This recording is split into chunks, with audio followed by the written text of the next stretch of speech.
नमस्कार सर। जैसा कि आप आए बनारस पहली बार या दूसरी बार, तो बनारस में घाट पे कई चीज़ें देखने को मिल जाएगी आपकी।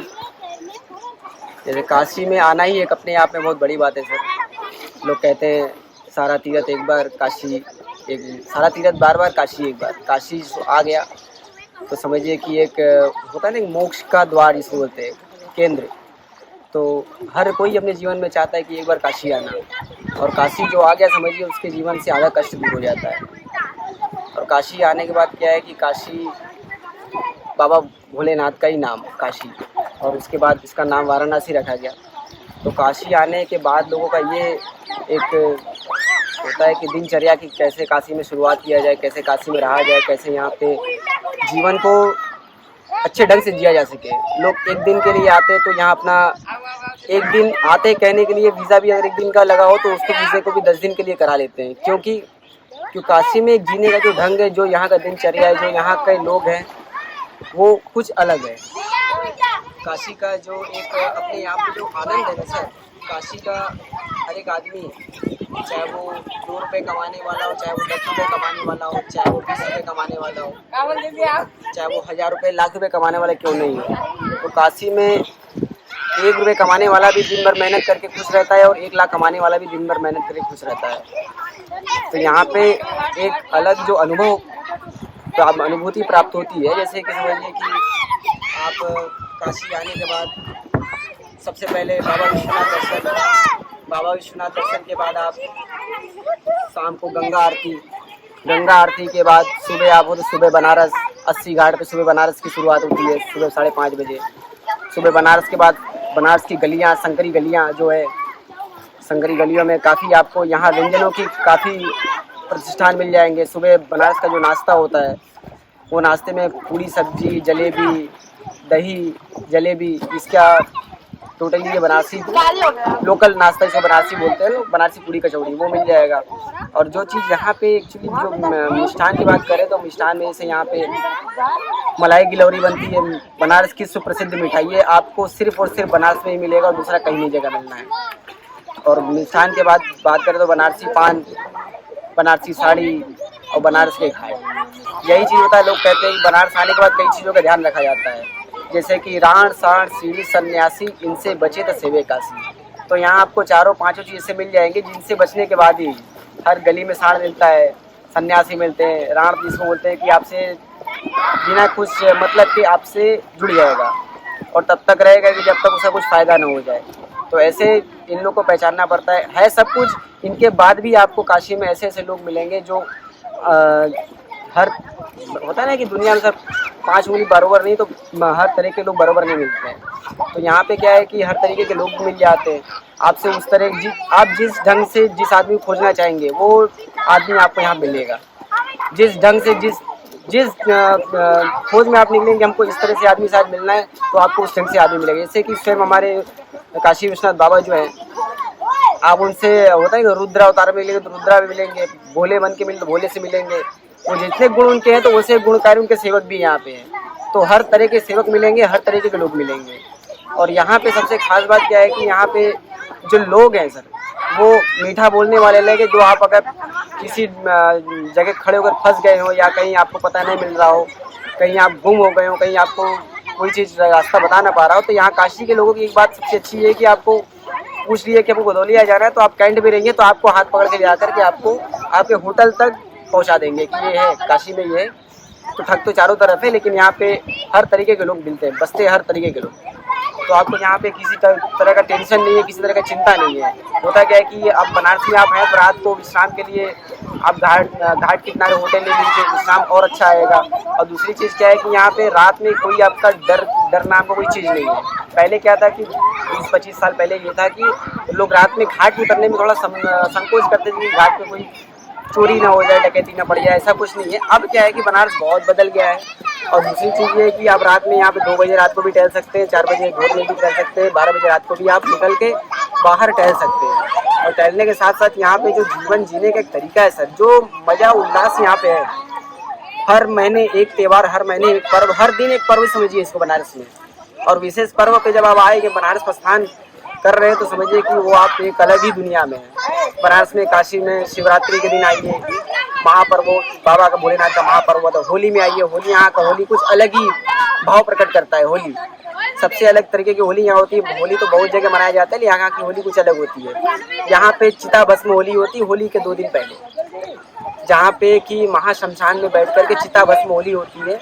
वो संसार में और कहीं नहीं देखने को मिलेगा, सिर्फ और सिर्फ आपको ये काशी में ही देखने को मिलेगा। तो चिता भस्म होली के बाद हरिश्चंद्र घाट की चिता भस्म होली होती है। उसके दूसरे दिन मणिकर्णिका घाट पे चिता भस्म होली होती है। चिता भस्म होली के पहले बाबा विश्वनाथ, माता गौरा के संग अबीर गुलाल की होली होती है, जिस दिन गौना होता है। उस दिन अबीर गुलाल के साथ रंग भरी एकादशी उसको बोलते हैं। उस दिन बाबा के साथ हम लोग जितने काशी गण हैं, भक्तगण हैं, सब लोग बाबा के साथ होली खेलते हैं। उसके बाद दूसरे दिन चिता भस्म होली होते, फिर जा करके हम लोग अपना होली दूसरे दिन यहाँ पे खेलते हैं।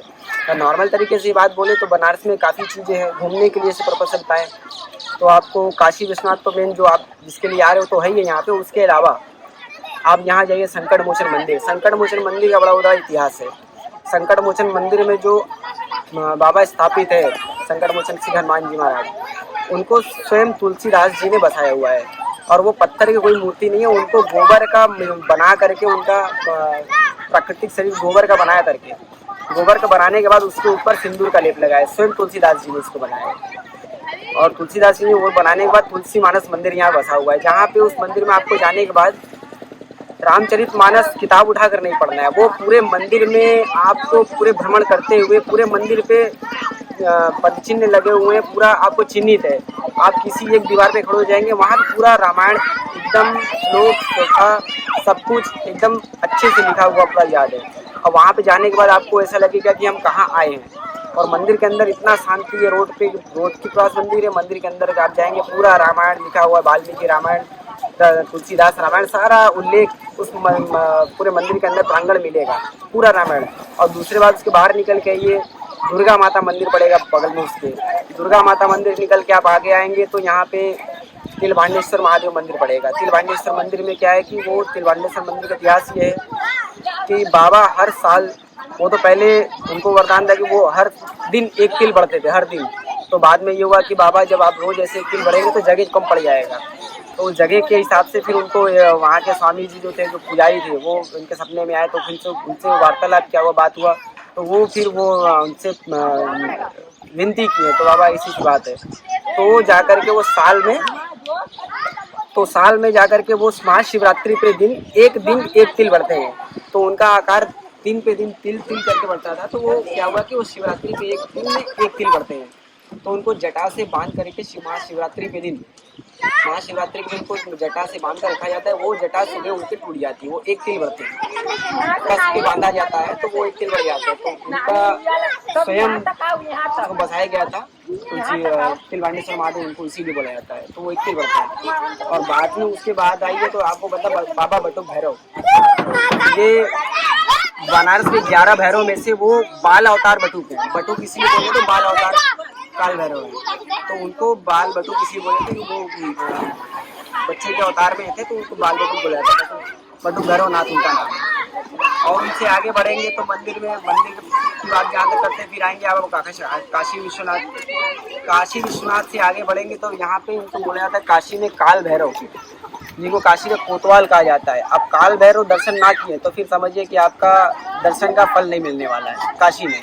क्योंकि कोतवाल एक ऐसी चीज़ होती है कि जिनके परमिशन के बिना यहाँ शहर में कुछ हो नहीं सकता। तो आप काशी विश्वनाथ जरूर आइए, और काशी विश्वनाथ दर्शन करने के बाद बाबा काल भैरव अवश्य दर्शन करें। और काशी कोतवाल का आशीर्वाद बहुत ज़रूरी है। तो काशी कोतवाल का आशीर्वाद के बाद आप फिर वहाँ से निकलने के बाद सीधा आप यहाँ 2-3 जगह और अच्छी जगह आप सारनाथ संग्रहालय जा सकते हैं। सारंगनाथ मंदिर है, स्वयं बाबा भोलेनाथ का ही सिद्धपीठ उनको बोला जाता है। तो वहाँ पे सारंगनाथ महादेव, सारनाथ उसका नाम है, उस एरिया का नाम सारंगनाथ है। बाबा का नाम सारंगनाथ है, उस वजह से उस एरिया का नाम सारनाथ पड़ा। तो सारनाथ से अब इधर आइए तो सारनाथ के आगे आने के बाद आपको पड़ेगा यहाँ पे गायघाट मंदिर, त्रिलोचन महादेव मंदिर। मंदिरों का तो घाट बनारस को बोला जाता है। तो यहाँ मंदिर है। तो हर एक घाट किनारे जितने भी है, हर घर में एक मंदिर, हर घर में एक कुआं मिलेगा आपको। तो घाट किनारे मंदिर, त्रिलोचन महादेव मंदिर दर्शन करने के बाद आप ऊपर आगे बढ़ेंगे तो बिंदु माधव पड़ेगा। तैलंग स्वामी मंदिर है सामने पड़ेंगे। तैलंग स्वामी के बाद इधर आएंगे तो मंगला गौरी मंदिर पड़ेगा। मंगला गौरी के बाद इधर आएंगे तो ललिता गौरी का मंदिर पड़ेगा। ललिता गौरी के बगल में ही पशुपतिनाथ मंदिर, नेपाल के राजा द्वारा बसाया गया साक्षात पशुपतिनाथ मंदिर नेपाल का जो है उसी की तरह मंदिर इन्हें बनवाया गया है। पशुपतिनाथ के आगे आएंगे वाराही माता मंदिर पड़ेगा। वाराही माता मंदिर के बाद आप विशालाक्षी मंदिर दर्शन करिए। मंदिरों का शहर और मंदिरों का पूरा ये प्रांगण है। बनारस में यहाँ तो मंदिर ही मंदिर आपको मिलना है।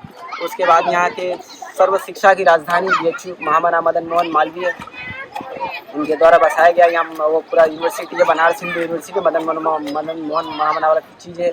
और यहाँ पे मालवीय ब्रिज भी है जिनके नाम से है।